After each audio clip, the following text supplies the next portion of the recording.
তো একটি ভালো কাজ হলো ইতিবাচক পরিশোধ, একটি খারাপ কাজ হলো নেতিবাচক পরিশোধ। একটি ভালো কাজ হলো একটি ইতিবাচক পরিশোধ। আসলে আমাদের প্রত্যেকেই ইতিমধ্যেই কারাগারে আছি, এবং একমাত্র জিনিস যা আমাদেরকে এই কারাগার থেকে মুক্ত করবে তা হলো আমরা এই জীবনে যা করি, এই জীবনে আমরা যা উপার্জন করি। বিমা কাসাবাত রাহিন। তো পূর্ববর্তী আয়াতে আমি আমার পছন্দের জন্য সম্পূর্ণ দায়ী, এবং এই আয়াতে এই জীবনে আমি যা কিছু উপার্জন করি তার জন্য আমি সম্পূর্ণরূপে দায়ী। আমি দায়ী বিমা কাসাবাত। আপনি যদি এটুকু বুঝেন, এর অর্থ হলো আমাদের ক্ষেত্রে শুরুর অবস্থাটি হলো আমরা সমস্যায় আছি। বাস্তবতা এটা নয় যে আমরা ঠিক আছি, বাস্তবতা হলো আমরা সমস্যায় আছি, এবং সমস্যা থেকে বেরিয়ে আসার একমাত্র উপায় হলো ক্রমাগত পরিশোধ করতে থাকা। আর আল্লাহ একমাত্র যে পরিশোধ গ্রহণ করবেন তা কি? আপনার ইতিবাচক উপার্জন, বিমা কাসাবাত। আল্লাহ ঠিক এটাই বুঝিয়েছেন যখন তিনি বলেছেন ইন্নাল ইনসানা লাফি খুসর। মানব জাতির জন্য শুরুর অবস্থাটি হলো তারা ক্ষতির মধ্যে রয়েছে, মানুষ ক্ষতির মধ্যে রয়েছে, মাহবুস, কারাগারে অবরুদ্ধ। আক্ষরিক অর্থেই মুআদ্দুল মাহবুস আলাইহ। তাদেরকে আটকে রাখা হয়েছে। অবস্থা যদি তাই হয়, একজন মুসলিম হয়তো অন্য কাউকে দেখে যে নিজেকে স্বাধীন মনে করে, এবং সে যা খুশি তাই করে, আর সে উপলব্ধি করে ও আল্লাহ, তারা তাদের মুক্তির জন্য মূল্য বাড়িয়েই চলছে প্রতিটি নেতিবাচক পরিশোধের মাধ্যমে। আপনি জানেন আপনার অ্যাকাউন্টের ব্যালেন্স নেতিবাচক হতে পারে, তাই না? যখন আপনার অ্যাকাউন্ট ব্যালেন্স নেগেটিভ 20,000 আর আপনি 20,000 টাকা জমা করলেন, তখন কি হয়ে যায়? শূন্য। মুক্তির জন্য আপনাকে 1 লাখ টাকা জমা করতে হবে, কিন্তু আপনি ইতিমধ্যেই নেতিবাচক 2 লাখে আছেন, আর তারপর আপনি নেতিবাচক 4, নেতিবাচক 6, নেতিবাচক। ও আল্লাহ, এমন হতে পারে যে মুক্তি পাওয়ার জন্য পরিশোধের পরিমাণ হয়তো খুব সামান্য ছিল, কিন্তু সমস্যা হলো আপনি নেতিবাচকের দিকে অনেক দূর চলে গেছেন। বুঝতে পারছেন? তো এখন আপনি আর 10 টাকার দায়বদ্ধ নন, বরং আপনি 10 কোটি 10 টাকার দায়বদ্ধ, তাই না?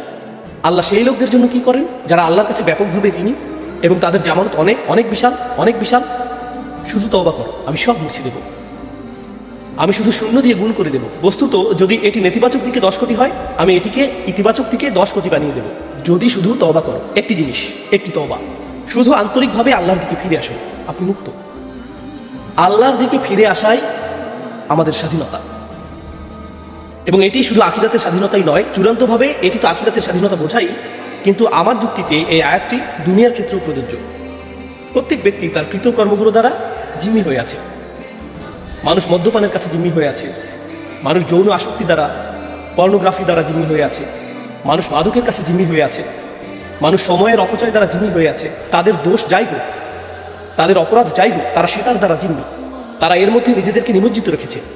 একমাত্র কিছু মানুষ আসলে এই আসক্তিগুলো, এই বদভ্যাসগুলো থেকে মুক্ত রয়েছে। আমাদেরকে বলা হয়েছে ইন্টারনেট ব্রাউজিংয়ে তুমি স্বাধীন, সোশ্যাল মিডিয়ায় ঢুকতে তুমি স্বাধীন। কিন্তু যদি আপনি আপনার ফোনটি সরিয়ে রাখেন, যদি আপনি দীর্ঘ সময় সোশ্যাল মিডিয়ায় অভ্যস্ত হন, ধরুন 14-15 বছর বয়সী একজন কিশোর, সে যা কিছু দেখার দেখছে, আর আপনি যদি ফোনটি কেড়ে নেন, সেই কিশোরের কি ঘটে? সে উদ্বিগ্ন হয়ে ওঠে, তার মেজাজ খারাপ হয়, তার মানসিক যন্ত্রণা শুরু হয়, সব ধরনের অদ্ভুত বিষয় শুরু হয়।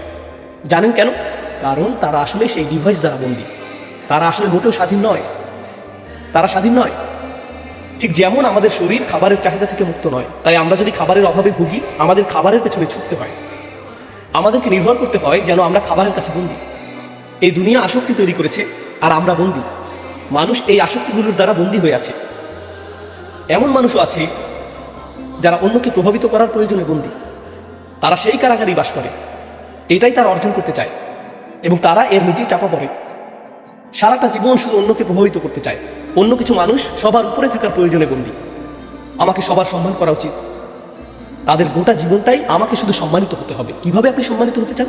মানুষ যখন কাছে আসবে, তারা যেন আমার দিকে বাঁকা চোখে না তাকায়। তাদের উচিত আগে আমাকে সালাম দেওয়া। এটা তুমি কেন করলে না, তুমি ওটা কেন করলে না, তুমি আমার সাথে এভাবে কথা বলতে পারো না। তারা এই প্রয়োজন দ্বারা বন্দী, তারা স্বাধীন নয়। কিছু মানুষ অহেতুক ভীতিতে বন্দী হয়ে থাকে। ইউসুফের ভাইরা এটা জানার প্রয়োজনে বন্দী ছিল যে তারাই অধিক ভালোবাসার পাত্র, কারণ তাদের কাছে ভালোবাসা ছিল একটা স্কোর কার্ড, তাই না? বাবা ইউসুফকে বেশি ভালোবাসেন। তোমরা কিভাবে জানলে যে বাবা ইউসুফকে বেশি ভালোবাসেন? তোমরা কি তার হৃদয় পরীক্ষা করেছো? এরকম কোন মিটার আছে? স্ট্রিট ফাইটার গেম হেলথ বারের মতো? কিভাবে তোমরা জানলে তিনি তাকে বেশি ভালোবাসেন? আমাকে বলো। তারা তাকে সরিয়ে দিল, আর তিনি এখনো তাকে বেশি ভালোবাসেন। তোমরা কিভাবে জানলে যে তিনি তাকে বেশি ভালোবাসেন? কিন্তু আমাকে জানতে হবে, এ ব্যাপারে আমার কিছু একটা করা প্রয়োজন। তারা তাদের প্রয়োজনে বন্দী। কার উপর মানসিক নির্ভরতা, রাগ, কিছু মানুষ তাদের রাগের দ্বারা বন্দী, কিছু মানুষ অনুশোচনায় বন্দী হয়ে থাকে। كل نفس بما كسبت رهينة. মানুষ কারাগারে বাস করছে, আখিরাতে একটি কারাগার অপেক্ষা করছে। কিন্তু মানুষ এই জীবনে নিজেদের জন্য কারাগার তৈরি করতে অত্যন্ত পারদর্শী। আমরা এতে খুবই পারদর্শী। এবং এই আয়াতটি বলছে অন্য কেউ আপনাকে কারাগারে রাখেনি, এটা আপনার নিজের তৈরি কারাগার। আর একমাত্র যিনি আপনাকে তা থেকে মুক্ত করতে পারেন তিনি কে? আপনি এবং আপনার কর্ম। সুতরাং আপনি এমন কাজ করতে পারেন যা আপনাকে আরও কারারুদ্ধ করবে, অথবা আপনি কারাগার থেকে মুক্তির পথ অর্জন করতে পারেন। আপনি যদি এই অর্থে এবং স্বাধীনতা নিয়ে ভাবেন, নারীদের হিজাব পরিহিত দেখলে মানুষ কেন এত বিচলিত হয়? সকলেই স্বাধীন, তুমি স্বাধীন নও কেন? তুমি নিপীড়িত। তারা খুবই বিরক্ত। আমার এমন কিছু অমুসলিম নারীর সাথে কথা বলার সুযোগ হয়েছে যারা পর্দা করে না এবং তারা কর্পোরেট জগতে কাজ করে। আমি বললাম, আপনার কর্মক্ষেত্র নিয়ে কিছু বলুন, সবচেয়ে কঠিন বিষয় কোনটি? তারা বলে কাজের জন্য তৈরি হওয়া। কয়েকজন মহিলা আমাকে বলেছে কাজের জন্য তৈরি হওয়াই সবচেয়ে কঠিন কাজ। আমি বললাম, কেন কেন এত কঠিন? আপনার দাঁত ব্রাশ করাটা কি খুব কঠিন? না, আমাকে মেকআপে অনেক বেশি সময় দিতে হয়, নির্দিষ্ট ধরনের পোশাক পরতে হয়। নির্দিষ্ট ধরনের পোশাক বলতে কি বোঝায়? সে বলল, আপনি তো জানেন।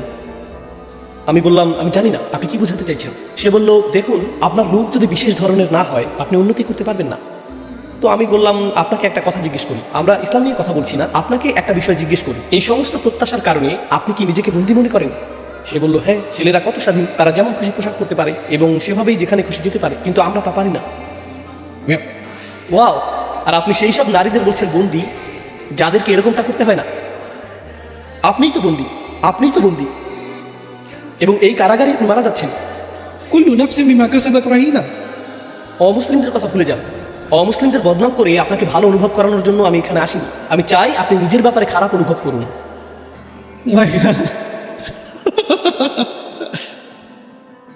আমরা এইসব অনর্থক মানদণ্ড বানিয়েছি, আর তারপর এই মানদণ্ড পূরণ না হবার দুঃখে মরে যাই। একটা বিয়ে কেমন হতে হবে?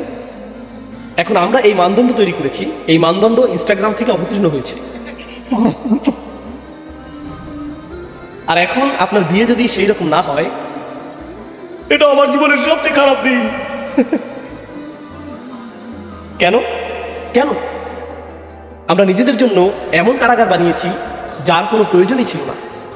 আমরা নিজেদেরকে জিম্মি বানিয়েছি, আর সেই কারাগারে নিজেদেরকে রাখার জন্য আমরা যে কোনো কিছু করতে প্রস্তুত। ইসলাম আসলো এবং মুক্তিদান করলো। আপনাকে শুধুমাত্র একজনেরই দাসত্ব করতে হবে, আর তিনি হলেন আল্লাহ। আর হ্যাঁ, আপনার খারাপ কাজের জন্য আপনাকে জিম্মি করে রাখা হয়েছে, আর নিজেকে মুক্ত করার জন্য আপনি ভালো কাজ করতে পারেন। শুধু মানুষ হয়ে উঠুন। আপনার জীবনের একমাত্র উদ্দেশ্য হওয়া উচিত, আমি কি সঠিক কাজটি করছি। আপনার উদ্দেশ্য আর এটা থাকবে না যে আমি কি জনপ্রিয় কোনো কাজ করছি, আমি কি ফ্যাশনেবল কোনো কাজটি করছি, আমি কি সবচেয়ে বেশি অর্থ উপার্জনকারী কাজটি করছি, আমি কি প্রতিযোগিতামূলক কাজটি করছি। এই প্রশ্নগুলো অদৃশ্য হতে থাকবে। একমাত্র প্রধান যে প্রশ্ন থেকে যাবে তা হলো, আমি কি সঠিক কাজটা করছি। শুধু এটুকুই, আমি কি সঠিক জিনিস অর্জন করছি, ব্যাস এটুকুই। কি অসাধারণ এক বিশ্ব দর্শন! আর এটাই স্বাধীনতা। আমি সঠিক কাজটি করতে স্বাধীন যখন অন্যেরা সবাই কারাগারে রয়েছে, তারা আমার উপর চাপিয়ে দিতে পারে না। এমনকি সেই মেয়েরা যাদের বিষয়ে সেদিন কথা হচ্ছিল, এক তরুণী ইনফ্লুয়েন্সার নারীদের ব্যাপারে বলছিল যারা পর্দা ত্যাগ করেছে, ইত্যাদি ইত্যাদি, তারা কি অন্যদের চোখ আর মতামতের কারাগারে বন্দী নয় এবং এর দ্বারা প্রভাবিত হয়ে পর্দাহীনতার সিদ্ধান্ত নেয় না? একমাত্র কারাগার, একমাত্র আত্মসমর্পণ যা আমাদের মেনে নেওয়া উচিত তা হলো আল্লাহর কাছে আত্মসমর্পণ। আর আমি আপনাদের বলছি, কোরআনের দর্শন সত্যি অসাধারণ। আমরা নিজেদেরকে আল্লাহর দাস বলে থাকি, আর কোরআন বর্ণনা করছে আপনি কোনো না কোনো কিছুর দাস হবেনই, কিন্তু সিদ্ধান্ত আপনার যে আপনি কিসের দাস হবেন। আপনি হবেন ফ্যাশনের দাস, টাকার দাস, মানুষের দাস, সংস্কৃতির দাস, মানদণ্ডের দাস, জনপ্রিয়তার দাস, আপনার অহংকারের দাস, অথবা আল্লাহর দাস। আপনি যদি আল্লাহকে মেনে না নেন তবে অন্য কিছুর দাসে পরিণত হবেন, কিন্তু যদি আল্লাহকে বেছে নেন অন্য সকল দাসত্ব থেকে আপনি মুক্তি পাবেন। এটাই স্বাধীনতা। এটা আপনাকে অন্য সব কিছু থেকে মুক্ত করবে। একেই সত্যিকার অর্থে বলা হয় শৃঙ্খল ভাঙা। আল্লাহ বলেছেন, বাস্তবতা হলো প্রত্যেক মানুষ শৃঙ্খলে আবদ্ধ হয়ে আছে। এখানে কেবল একটি বিষয় আছে, আমরা সকলেই আবদ্ধ। আমরা আসলে স্বাধীন নই। আমাদের করা প্রতিটি কাজই এরকম। কল্পনা করুন, আমার উপর হাজারো শিকল রয়েছে। আমার প্রতিটি ভালো কাজ সেই শিকলগুলোর একটি করে ভাঙছে, অথবা আমার প্রতিটি খারাপ কাজ সেই শিকলগুলোর সাথে একটি করে যোগ করছে, আর আমি সেই শিকলগুলো দেখতেও পাই না। তারপর বিচারের দিনে সেই সমস্ত শিকল প্রকাশ পাবে। এটাই কুল্লু নাফসিন বিমা কাসাবাত রহিনা। এটা কেবল তাদের অর্জন যা তারা করছে, এর জন্যই তারা জিম্মি হয়ে আছে। সুবহানাল্লাহ। এটি একটি বিস্ময়কর এবং আশ্চর্যজনক বাস্তবতা। এটি একটি অবিশ্বাস্য বাস্তবতা। এটি আপনার ও আমার উদ্দেশ্যে আল্লাহর বলার একটি উপায় যে কেউ আমাদের কারাগারে রাখেনি, আমরাই রয়েছি, আমরাই রয়েছি। এটা অসম্ভব। আমি অনেক বেশি ভুল করেছি, আমি অনেক দূরে, আমি কারাগারের গর্তের অনেক গভীরে আছি। আমার পক্ষে উপরে উঠে আসার কোনো উপায় নেই। না, আপনার মুক্তি পাওয়া সম্ভব সহজেই, ইল্লা আসহাব আল ইয়ামিন, ডান দিকের লোকেরা ছাড়া। আল্লাহ বলেছেন আসহাব আল ইয়ামিন, জানেন এটা বিচার দিবসের মানুষদের একটা বর্ণনা। সেখানে বাম দিকের মানুষ থাকবে এবং ডান দিকের মানুষও থাকবে, এবং এমন মানুষও থাকবে যারা তাদের আমলনামা ডান হাতে পাবে, তাই তাদেরকে ডানপন্থী লোক বলা হয়। কিছু মানুষ তাদের আমলনামা বাম হাতে পাবে, সেখানে এমন লোক আছে যাদের উপর মূলত অভিশাপ রয়েছে, আসহাবুল মাশআমা, شؤم অশুভ, অভিশপ্ত। আসহাবুল শিমাল, কিন্তু ডান দিকের লোকেরা হলো আসহাবুল ইয়ামিন। أصحاب الميمنة ما أصحاب الميمنة وأصحاب المشأمة ما أصحاب المشأمة مشأمة কিন্তু ইয়ামিনের আরো একটা অর্থ আছে। আরবিতে ইয়ামিন বলতে শপথ বোঝানো হয়। সুতরাং যখন আপনি ইয়ামিন গ্রহণ করেন, আপনি একটি শপথ নিচ্ছেন। এরা হলো সেই সব লোক যারা আল্লাহর কাছে কৃত শপথ রক্ষা করেছে, এরাই ইয়ামিনের অধিকারী। এমনকি পৃথিবীতে আসার আগেও তারা ইতিমধ্যেই আল্লাহর কাছে একটি প্রতিশ্রুতি দিয়েছিল, এবং সেই ফিতরা অনুযায়ী তারা তাদের প্রতিশ্রুতি রক্ষা করে চলেছে। এরাই হলো ইয়ামিনের অধিকারী মানুষ। ইয়ামিন অর্থ সম্মানজনক কাজ করা বোঝায়, কারণ ইয়ামিন বা ডান হাত ভালো কাজকে প্রতিনিধিত্ব করে, এটি আপনার চুক্তি পূরণের প্রতিনিধিত্ব করে। ডান হাতকে আপনি চুক্তি করার জন্য নির্ভরযোগ্যতা প্রদর্শনের কর্মর্দন করতে ব্যবহার করেন। আপনি ডান হাত মিলিয়েছেন মানে হলো আপনি এখন এর জন্য দায়ী, আপনি এর উপযুক্ত। বিশ্বজুড়ে আদালতগুলোতে এবং নতুন পুরাতন সকল সংস্কৃতিতে আপনি আপনার ডান হাত দিয়ে সাক্ষ্য দেন, আপনি আপনার বুকে হাত রাখেন এবং অঙ্গীকার করেন, আপনি প্রতিশ্রুতি দেন, তাই না? ডান হাত হলো সংস্কৃতি, সম্মান, ন্যায় এবং সততার প্রতীক। এরা হলো সততার মানুষ। এরা এমন লোক যারা সঠিক উপায়ে কাজ করে। যখন আপনি ভুল উপায়ে কাজ করেন, আপনি আপনার বাম হাত ব্যবহার করেন। যখন আপনি সঠিক উপায়ে কাজ করেন, আপনি ডান হাত ব্যবহার করেন। إلا أصحاب اليمين একমাত্র মানুষ যারা জিম্মি নয়, তারা হলো ডান হাতের সঙ্গী। এই কথার দ্বারা বড় একটি চিন্তার দ্বন্দ্ব সৃষ্টি হবার সম্ভাবনা থেকে যায়। আমি আপনাদের মতো করে নিজেই একটা প্রশ্ন করছি, কিন্তু উস্তাদ আমার একটা প্রশ্ন আছে।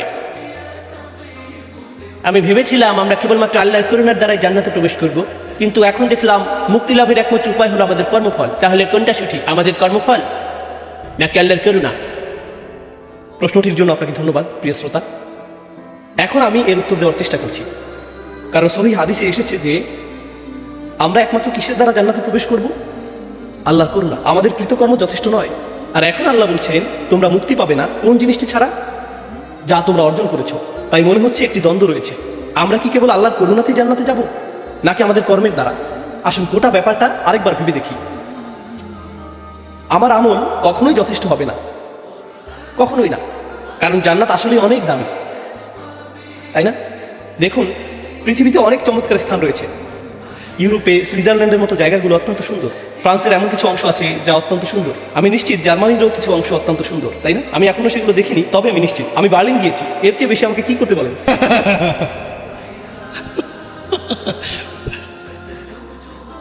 যুক্তরাষ্ট্রে এমন কিছু জায়গা আছে যা অত্যন্ত সুন্দর। কলোরাডো অনেক সুন্দর, ক্যালিফোর্নিয়াও অনেক সুন্দর। পৃথিবীতে অনেক দামি শহর আছে, যে কোনো সুন্দর জায়গায় দামি হয়, তাই না? দামি রিয়েল এস্টেটের একটি প্লট পেতে অনেক বেশি পরিশ্রম করতে হয়। আমরা কথা বলছি জান্নাত নিয়ে, আর জান্নাতের আকার আসমান ও জমিনের আকারের সমান। এটা এই পৃথিবীর তুলনায় একটু বেশি দামি, একটু বেশি। আর অবশ্যই যদি আপনি এর জন্য মূল্য দিতে চান, তাহলে এর জন্য আপনাকে কাজ করতে হবে। কিন্তু এই দুনিয়ায় আমি যত কাজই করি না কেন, এমনকি নিউ ইয়র্ক সিটিতেও আমি একটা অ্যাপার্টমেন্ট কিনতে পারবো না। এটা আসলেই কঠিন। আমরা এই সীমিত জীবন ও কিছু কাজ নিয়ে কথা বলছি, আর এখন আমরা প্রাসাদের মালিক হতে প্রস্তুত। একটি নয়, একাধিক প্রাসাদ। কোথায়? জান্নাতে। আমি বলতে চাইছি, যৌক্তিকভাবে চিন্তা করলে আমরা যা পাচ্ছি তার মূল্য দেওয়ার জন্য আমাদের কোনো কাজই যথেষ্ট নয়, কিছুই না। আর উপরন্তু সেগুলো চিরস্থায়ী। তাই আমাদের ভালো কাজ, যদি আমরা 80 বছর ধরে ভালো কাজ করি, এটা এমন না যে আমরা জান্নাতে 80 বছর ভাড়া ছাড়া থাকতে পারবো আর তারপর ভাড়া শুরু হবে। না, এটা স্থায়ী। সুতরাং প্রচেষ্টা সীমিত, পুরস্কার স্থায়ী। পরিষ্কারভাবেই আমরা এর জন্য মূল্য দিইনি। আমরা এর জন্য মূল্য দিতে পারবো না, এর জন্য মূল্য দেওয়ার কোনো উপায় নেই। তাহলে বিষয়টি কি? দুটো চরমপন্থা। এক, আমরা আমাদের আমলের কারণে জান্নাতে যাব। দুই, আমরা আল্লাহর দয়ার কারণে জান্নাতে যাব। এই দুটোই চরমপন্থা এবং দুটোই ভুল। আমি আপনাদের দেখিয়েছি এর একটি ভুল। আমাদের আমল আমাদেরকে জান্নাতে নিবে না, কারণ এটা যুক্তিসঙ্গত না। আমরা এখনো আয়াতটিতে আসিনি। অন্য চরমপন্থাটি কি? আমরা কেবলমাত্র আল্লাহর দয়ার কারণেই জান্নাতে যাব। আপনি যদি এমনটা বলেন, তাহলে আপনার আমলের প্রতি গুরুত্ব কি হবে? সেগুলোর আর গুরুত্ব থাকবে না। আরে আল্লাহ তো দয়ালু। আপনি বলেন, ভাই হারাম খেও না। হ্যাঁ, কিন্তু আল্লাহ তো দয়ালু। এমন তো না যে আমরা আমলের কারণে জান্নাতে যাব। তুমি কি হাদিসটি পড়োনি? আমাদের আমল যথেষ্ট নয়, শুধু আল্লাহর করুণা প্রার্থনা করো, তিনি করুণা করবেন। আল্লাহ তো আর রহমান, তুমি এত সংকীর্ণ মনা কেন? আল্লাহ তোমার চেয়ে অনেক বেশি উদার। এটা কি চরমপন্থা না যা বিদ্যমান রয়েছে? আমি নিশ্চিত আপনার এমন নির্বোধ কোনো কাজিন বা বন্ধু আছে যে এমন কথা বলে, তাই না? কারণ লক্ষ লক্ষ মানুষের এই ধারণা রয়েছে, তাই না? কিন্তু এই বিষয়ের সঠিক ধারণাটি আসলে কি? এটা খুবই সহজ। প্রসঙ্গত, যখনই কোনো ব্যাখ্যাকে জটিল মনে হয়, সম্ভবত তা সঠিক হয় না। কারণ এই ধর্মটিকে সেভাবেই বানানো হয়েছে। ধর্মটি কেমন? এটি ফিতরার ধর্ম। এটা আপনার বুদ্ধির সাথে একত্র হয়, এটা আপনার প্রকৃতির সাথে একত্র হয়, এবং আল্লাহ যা বলেন তার অর্থের সাথে আপোষ করে না। এটা কেবলই সরলতাপূর্ণ ধর্ম। তাহলে বিষয়টিকে দেখার সহজ সরল উপায়টি কি? আল্লাহ এই সূরাতে দুটি জিনিসকে একত্রিত করেছেন। আল্লাহর হিদায়াত, যা আপনারা আগে দেখেছেন, এবং আমাদের ইচ্ছা। আপনাদের মনে আছে? উদাহরণস্বরূপ আল্লাহ বলেছিলেন, কাযালিকা ইউদিল্লুল্লাহু মান ইয়াশা ওয়া ইয়াহদি মান ইয়াশা। তারপর আল্লাহ বলেছেন, লিমান শাআ মিনকুম আন ইয়াতাকাদ্দামা আও ইয়াতাআখার। তিনি উল্লেখ করেছেন নিজের ও আমাদের কথা, নিজের ও আমাদের কথা। এরকম বেশ কয়েকবার এসেছে। তো মনে হচ্ছে এখানে দুই অংশযুক্ত অবস্থা বিদ্যমান। আল্লাহ আমার নগণ্য অমনোযোগিতাপূর্ণ 25% আন্তরিকতাযুক্ত নামাজ কবুল করবেন, তাই না? যা আমি পড়েছিলাম, তিনি সেটাকে গ্রহণ করবেন। আর সেটার মূল্য গ্রামের একটা অ্যাপার্টমেন্টের সমানও না। তিনি সেটাই গ্রহণ করবেন। তবে আমি তো কিছু একটা করেছিলাম, এবং তা ছিল আন্তরিক। এটা অসাধারণ ছিল না, কিন্তু কিছু তো ছিল। আল্লাহ তা গ্রহণ করবেন, আর তিনি তা বহু গুণে বৃদ্ধি করবেন, আর জান্নাতের বিশাল প্রাসাদের সমান করে দিবেন। আমি তখন সেটার দিকে তাকিয়ে বলবো, ইয়া আল্লাহ, সেটা তো বেশ বাজে একটা মাগরিব ছিল। কিন্তু আল্লাহ বলবেন, হ্যাঁ, আমি তোমার রহমান।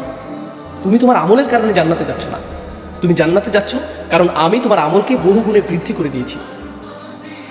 বুঝতে পারছেন?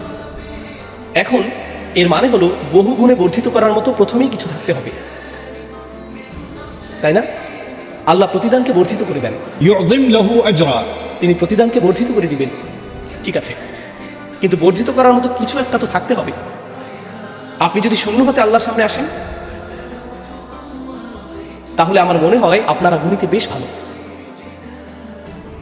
এখানে বর্ধিত করার মতো কিছু নেই, এখানে বৃদ্ধি করার মতো কিছু নেই। আল্লাহ পারফেক্ট হতে বলেননি। আল্লাহ বলেছেন, সামনে এগিয়ে আসো, لمن شاء منكم أن يتقدم। এক ধাপ এগিয়ে আসো। আল্লাহ কি বলেছেন যোগ্য হওয়ার আগে 1000 ধাপ এগোতে হবে? গ্রহণযোগ্য হওয়ার জন্য আল্লাহ কি কোনো ন্যূনতম সীমা দিয়েছেন? কেউ একজন আল্লাহর দিকে এক পা এগিয়ে মারা গেল, শুধু এক পা। সে তখনও নামাজ পর্যন্ত শিখেনি, সে অজু করতে যাচ্ছিল, তার হাত পানি পর্যন্ত পৌঁছায়নি, আর সে মারা গেল। সে তার জীবনে একবারও নামাজ পড়েনি, একবারও না। তার হাত যেহেতু সামনে এগিয়েছিল, আল্লাহ সেই এগিয়ে যাওয়া হাতকে নেবেন এবং তাকে বহু গুণে বৃদ্ধি করবেন, এবং সেটাই জান্নাতে তার চিরস্থায়ী পুরস্কারে পরিণত হবে। তাই নয় কি? এটা কি সত্যি নয় যে আল্লাহর রহমত ছাড়া কেউ জান্নাতে প্রবেশ করবে না? কিন্তু তা কখনো আমাদের আমল, আমাদের নিয়ত এবং আমাদের কাজের মূল্যকে অস্বীকার করবে না। এজন্যই প্রত্যেককে জিম্মি করে রাখা হয়েছে, শুধু সেসব লোক ছাড়া যারা আল্লাহর কাছে ডান দিকের ভালো আমলগুলো নিয়ে আসে। আসহাবুল ইয়ামিন। আপনাকে শুধু সঠিক পাশে থাকতে হবে। আল্লাহ পারফেকশন চান না, আল্লাহ শুধু চান আপনি সঠিক কাজটি করেন। এটুকুই চেষ্টা করুন। আল্লাহকে অজুহাত দিবেন না, নিজের সাথে মিথ্যা বলবেন না, আর আল্লাহর সাথে মিথ্যা বলবেন না। আল্লাহর সামনে বিনয়ের সাথে আসুন। আমরা ভুল করব, আমরা তওবা করব, এটা কতই না চমৎকার। আল্লাহ বলেননি তুমি সামনে এগোতেই থাকবে, কখনো পিছু ঘুরবে না। কখনো কখনো আমরা ব্যর্থ হব, কখনো কখনো আমরা পিছিয়ে যাব। আল্লাহ তার কিতাবে বলেছেন, ঠিক আছে, তুমি একটি ভুল করেছো, চলো এ ব্যাপারে তোমাকে সাহায্য করি, তওবা করো এবং এটা ঠিক করে নাও। إلا من تاب وآمن وعمل عملا صالحا فأولئك يبدل الله سيئاتهم حسنات। আমি তোমার খারাপ আমলগুলোকে ভালো দিয়ে বদলে দেব। যদি আপনি সঠিক দিকে এগিয়ে যান এবং পথে আপনার পা পিছলে যায়, আল্লাহ আপনার তওবা কবুল করবেন এবং এই অসুবিধাকে পরিবর্তিত করে সুবিধায় পরিণত করবেন। আল্লাহ তা করবেন। এটা কি আল্লাহর রহমত নয়? তার তো এসব কিছুই করার প্রয়োজন নেই। জান্নাত যদি বিনিময় ভিত্তিক হতো, তাহলে বহুগুণ করার এসব কিছুই ঘটতো না। খ্রিস্টান যাজকদের সাথে আমার মজার কিছু আলাপ হয়, যারা এসে বলে, আমাদের ঈশ্বর ভালোবাসার ঈশ্বর, তোমরা তোমাদের আমলের কারণে স্বর্গে যাবে, আর আমরা ঈশ্বরের ভালোবাসার কারণে স্বর্গে যাব। না, আল্লাহ আমাদের আমলকে ভালোবাসেন, সেগুলো যতই খারাপ হোক, যতই নিম্নমানের হোক না কেন, এবং তারপর আল্লাহ এর পুরস্কার দেন এবং তাকে বহু গুণে বৃদ্ধি করবেন। তিনি সেগুলো সৌন্দর্যমণ্ডিত করেন। কিন্তু যখন তারা বলে যে আমাদের ঈশ্বর ভালোবাসার ঈশ্বর, আমি বলি, হ্যাঁ, কিন্তু তিনি তার চেয়েও অনেক বেশি। তোমরা তাকে শুধু ভালোবাসাতেই সীমাবদ্ধ করেছো, এটা অন্যায়। আল্লাহ ন্যায়পরায়ণও বটে, আল্লাহ বিচারকও বটে, আল্লাহ প্রজ্ঞাময় বটে, আল্লাহ পথ প্রদর্শকও, আল্লাহ সর্বদ্রষ্টাও, আল্লাহ শাস্তিদাতাও, আল্লাহ মাঝে মাঝে কিছু মানুষের উপর রাগান্বিতও হন। আল্লাহর কিছু প্রত্যাশা রয়েছে।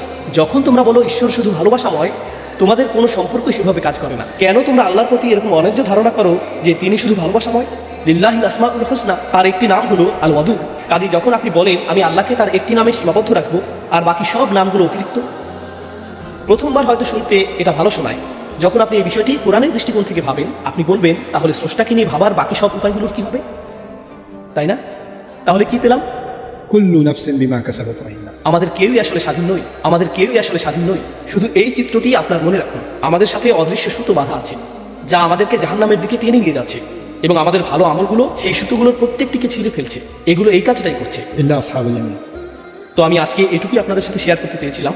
আজকের মতো এখানে শেষ করছি। বারাকাল্লাহু লি ওয়া লাকুম ফিল কুরআনিল হাকীম ওয়া নাফা'নি ওয়া ইয়্যাকুম বিল আয়াতি ওয়াজ যিকরিল হাকীম। أشهد أن لا إله